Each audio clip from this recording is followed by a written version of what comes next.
Kitissa.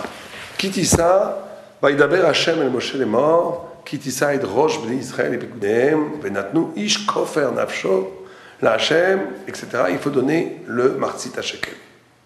Il faut donner le demi-shekel, qui est kofer nafsho, qui est une kapara, un salut pour toutes les âmes. Et ce qui était formidable, c'est que le pasuk nous dit que tout le monde doit donner un martzit à shekel. Que ce soit le riche, que ce soit le pauvre, que le riche n'a pas le droit de rajouter et que le pauvre n'a pas le droit d'abaisser. Tout le monde donnera la même somme. Et déjà là, l'idée que donnent nos sages, fondamentale, extraordinaire, c'est-à-dire qu'au niveau de la kapara, au niveau de la notion d'être pardonné, tout le monde est égal. Et on va aller plus loin, on va dire que ce n'est que la Torah qui peut poser le principe d'égalité. Face à la problématique de la kapara, de réussir sa vie spirituelle, tout le monde est égal. Il n'y a plus de différence entre l'hierarchie, la force, le faible. Tout le monde, Dieu a fait un système où le riche, avec tout son argent, va être obligé de se confronter à la réussite de sa vie spirituelle ou non. Le pauvre, avec toute sa misère, va être obligé de se confronter à la réussite spirituelle de sa vie ou non. Et de la même manière, à la même hauteur, chacun simplement de façon différente. Mais la hauteur du test est le même partout. Et donc, vous comprenez que c'est extraordinaire comme pensée. Sans transcendance, sans Torah, il n'y a pas d'égalité, c'est du baratin. On aura la loi du plus fort, la loi du plus intelligent, la loi du plus malin, etc., etc.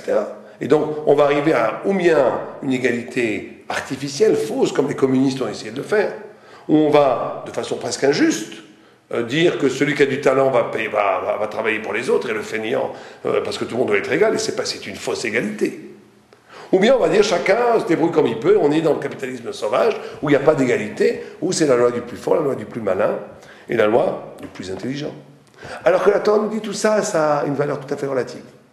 L'égalité, la vraie égalité, elle est face à l'éternité. Chacun dans sa vie a eu un test à passer, et la difficulté du test est le même dans n'importe quelle condition économique, sociologique, psychologique ou culturelle. Et donc ça, c'est l'idée même du martzit à shekel.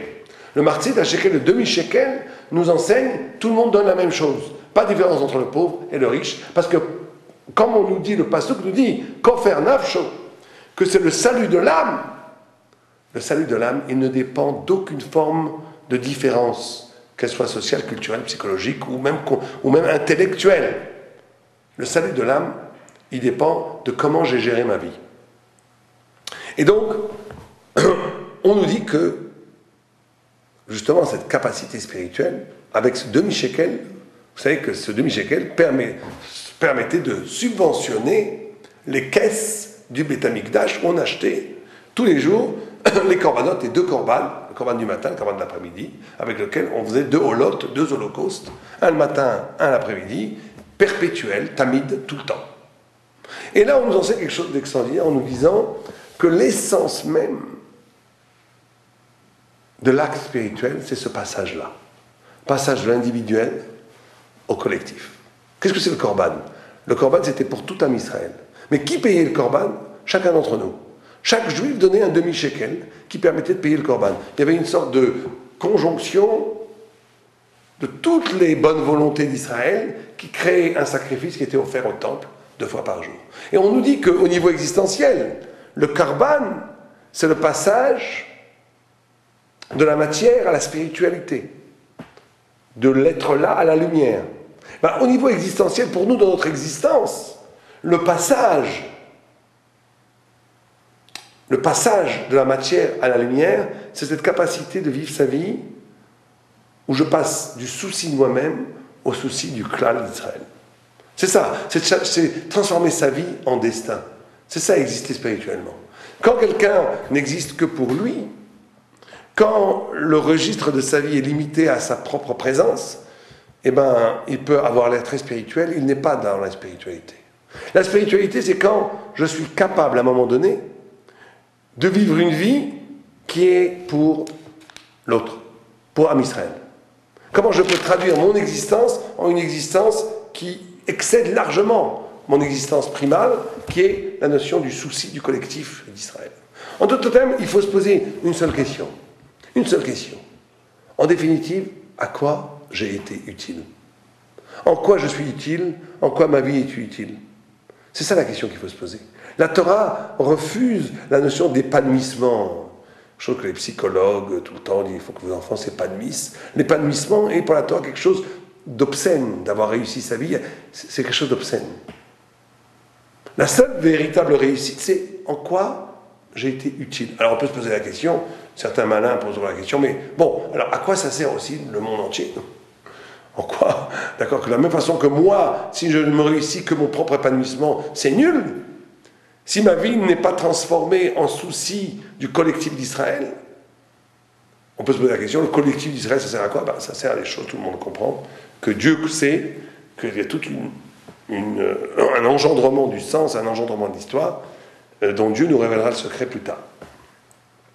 Et donc c'est ça le sens ouvert à la Pikoudim. On nous dit, on passe, tout celui qui a ouvert à la Pikoudim, le Rambam nous dit, ceux qui ont traversé la mer Rouge. Ceux qui ont traversé la mer Rouge, c'est ceux qui ont été capables de traverser. Vous savez que la mer Rouge, c'est l'espace créé pour Am Israël. C'est la création d'un nouvel espace. Un espace qui n'est que pour Am Israël. C'est pour ça que quand les Égyptiens rentrent dans la mer Rouge, elles se referment, elles les tuent. Ce n'est pas un espace pour les Égyptiens. Ce qui a traversé la mer Rouge, c'est la capacité de passer d'un domaine à l'autre. Du domaine de l'individu animal, qui ne se soucie que de ça, comme on voit dans la préhistoire, où les gens ne se souciaient que de leur nourriture, de leur subsistance, où je ne suis qu'un individu animal, où je passe à un niveau supérieur, qui est le numéro du collectif d'Israël, donc à la notion transcendante qui est éternelle. Am Israël est éternel. Chaque individu est mortel.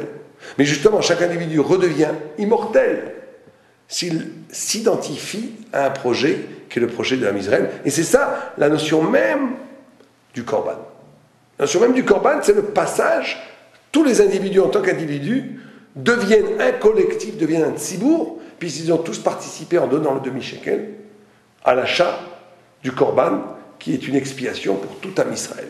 Donc on passe du passage individuel au passage collectif, qui est l'essence même de la transformation existentielle d'une vie matérielle animale à une vie purement spirituelle. Et le Kli Yakar donne 3 explications tout à fait intéressantes sur pourquoi est-ce que ce shekel était demi, chetzi shekel. La première explication, il dit, c'est par rapport au veau d'or. Quand le peuple juif a fait la faute du veau d'or, la conséquence de cette faute a été la brisure en 2 des tables de la loi. Et donc la réparation de la brisure des tables de la loi passe par le don d'un demi-shekel qui est lui-même brisé. De là, on apprend une chose extraordinaire, que on ne peut pas pratiquer une spiritualité qui n'est pas en phase avec la déficience réelle. La spiritualité n'est pas, pour la Torah, la fuite vers un monde magnifique, rédimé, exempt de toute tare humaine. Ça serait un mensonge, ça serait de l'idolâtrie.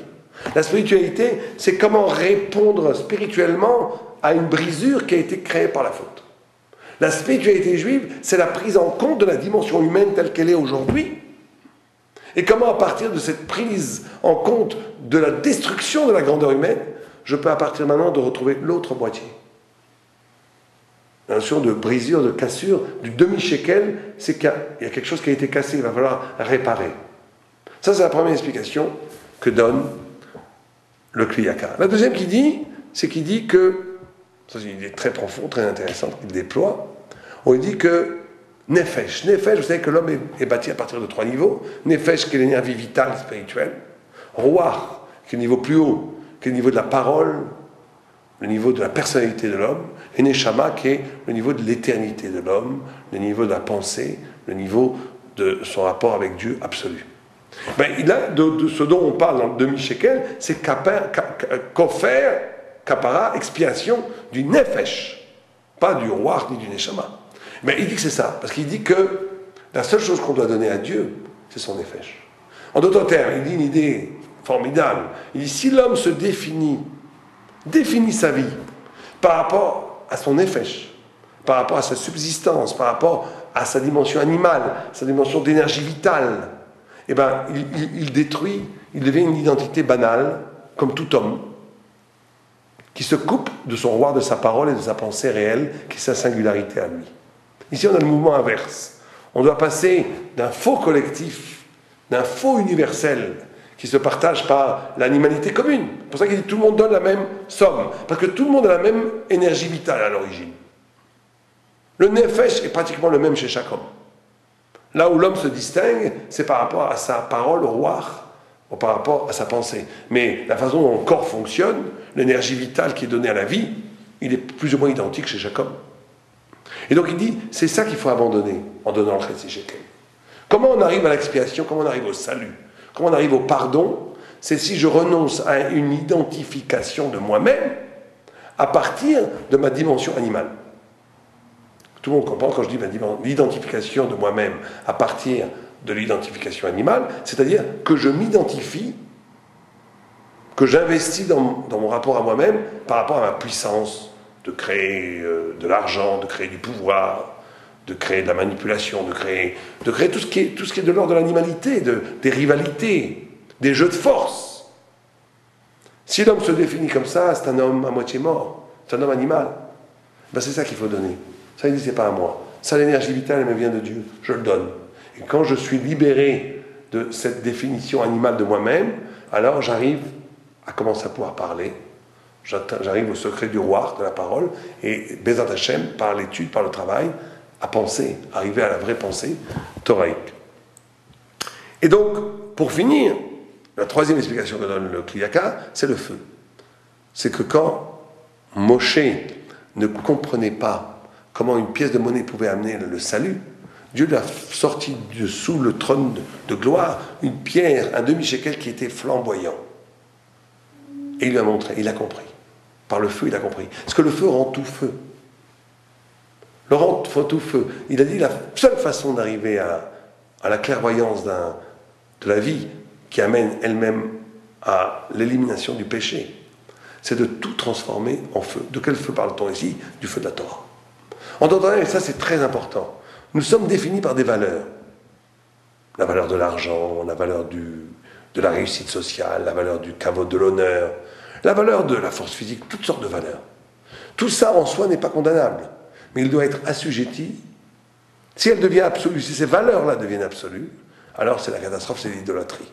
Mais si ces valeurs elles-mêmes sont intégrées dans la valeur de feu de la Torah, alors tout devient Torah. Tout devient kadosh. Une fois, j'étais avec quelqu'un que je ne veux même plus appeler mon ami, qui voyait quelqu'un, un ancien ami à lui qui était au même lycée que lui, qui était dans une sorte de voiture, je ne sais même pas quelle voiture c'était, genre une voiture très chère qui montrait par là que la personne avait réussi dans la vie. Et il dit, ah, mon ami a une kippa, et celui-là n'avait pas de kippa. Et mon ami dit, oh, lui, c'est pas comme moi, il a vraiment réussi dans la vie. Mais je vous avoue, crier dessus. On dit, comment tu peux dire que quelqu'un qui n'a pas de kippa, il a réussi dans la vie? Alors que toi, tu as une kippa et des tzitzit, et tu dis que l'autre, il a réussi dans la vie. Vous comprenez, cette personne-là, qui se reconnaîtra, j'espère pas, qu'elle n'écoutera pas le cours, mais cette personne-là, elle est assujettie à la valeur de la réussite sociale. Et ça, si c'est isolé en soi, c'est une kfira, c'est une hérésie par rapport à la Torah. Toute chose doit être intégrée dans le feu de la Torah. Le feu rend tout feu. Et si j'intègre toutes les valeurs par rapport, c'est une sorte de retournement, si toutes les valeurs deviennent des éléments de la valeur de Torah, si je fais de l'argent pour le donner à la Torah, si ma force je l'utilise pour la Torah, si mon énergie je l'utilise pour la Torah, si tout en fin de compte est utilisé dans le but de célébrer la vérité et la parole divine, alors en ce cas-là, là bien entendu, tout est rédimé, tout est pardonné. On sort de cette existence-là absolument lavé de toutes les fautes. Et c'est ça le secret du Chetzi Shekel. Shabbat Shalom.